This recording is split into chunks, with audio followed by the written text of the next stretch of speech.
ఈ మధ్య జరిగిన ఎంపీటీసీ ఎన్నికల్లో ముగ్గురు మహిళలు మాత్రం బాగా చర్చలోకి వచ్చారు. వారు ఎవరు అంటే త్రిపురాంతకం ఎంపీటీసీ సృజన గారు, అలాగే సత్యశ్రీ గంపగొర్రు ఎంపీటీసీ కంబాలపాటి సత్యశ్రీ గారు, అలాగే మర్రివేముల ఎంపీటీసీ నాగేంద్రమ్మ గారు.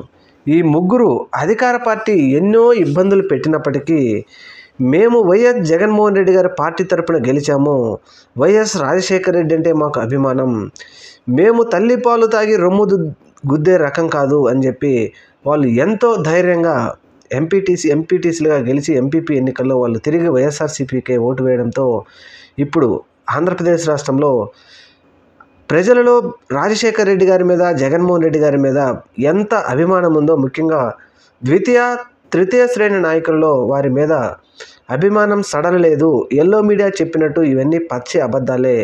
జగన్మోహన్ రెడ్డి గారి అభిమానం అలాగే ఉందని చెప్పడంలో నిదర్శనంగా ఇప్పుడు ఈ ముగ్గురు మహిళలు ఆంధ్రప్రదేశ్లో తీవ్రంగా చర్చించుకుంటున్నారు వీరి గురించి.